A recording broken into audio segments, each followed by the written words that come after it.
Naitwa Wakili Dickson Matata, mimi ni mwenyekiti wa kanda ya Magharibi inayojumuisha mkoa wa Tabora, Kigoma na Katavi.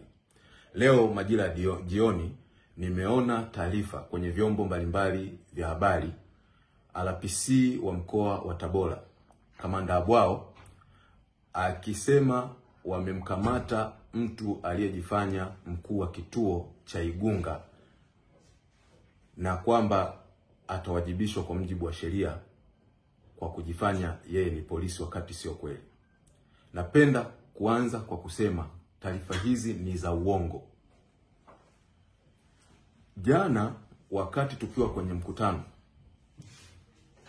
katika wilaya ya Igunga, akiwa anahutubia mgeni rasmi ambaye ni makamu mwenyekiti wa chama chetu John Wegesa Heche, palijitokeza wahuni ambao waliwapiga watu na kuwajeruhi. Na baada ya kumaliza mikutano ule, tulielekea kituoni kwa ajili ya kwenda kutoa taarifa. Tulivyomaliza kutoa taarifa na kupata PF3 kwa ajili ya watu kwenda kutibiwa, tulipofika nje, mwananchi ambaye alitokea sehemu ambayo tukujua alikuja na kutuomba msamaha kwa niaba ya mjomba wake ambaye ni mmoja ya waliofanya fujo hizo. Na alisema ni mtoto wa dada yake ambaye yeye amemlea na kumsomesha. Hakuna sehemu yoyote mwananchi yule alisema yeye ni polisi au ni mkuu wa kituo cha Igunga.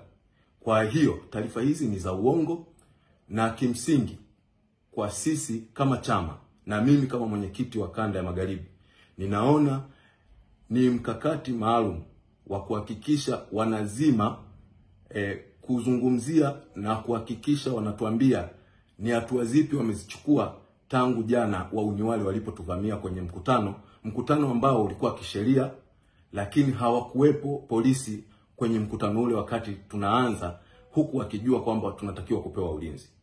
Pili, mpaka sasa hatujajua ni watu wangapi wamekamatwa na hatua zipi zimechukuliwa. Kwa kimsingi taarifa hizi za RPC wa mkoa wa Tabora zinatakiwa kupuuzwa na zionekane wazi kwamba zinalenga kutaka kuzima swala la jana ambalo tulifanyiwa sisi kama chama, licha ya ukweli kwamba tulikuwa na haki zote kama chama kuweza kufanya shughuli za kisiasa, ikiwemo mikutano ambayo ilikuwa inaendelea kwenye ziara ya makamu mwenyekiti John Wegesa Heche kwenye kanda yangu ya Magharibi. Mwenyewe nasikitika kwa kweli. Nimemkuta kwenye gari ya polisi. Nimefika pale namuuliza, "Vipi na wewe humu?" Nikaanza kuongea na mapande. Ananiambia hamna shida. Kabisa sasa nije hapa ndo nimekuja kujua ukweli.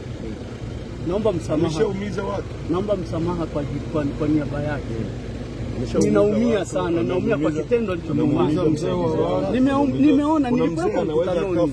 Kwa sababu hali mbaya. Nilikuwepo mkutanoni. Naomba msamaha kwa mkutano mwingine. Itachukua nafasi yake. Hamna shida. Naomba kazi mnayofanya ni njema. Halafu wanatokea upumbavu kama wao kweli. Kazi hii mimi nafuatilia kwenye mitandao na tunahamasisha hili swala kila siku tunapokwenda. Na tone tunachangia. Asante sana. Mwambie.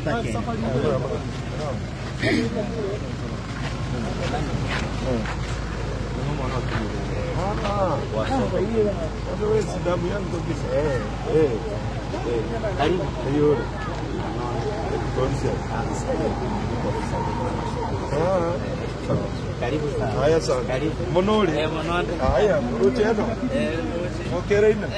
Haya sana. Haya.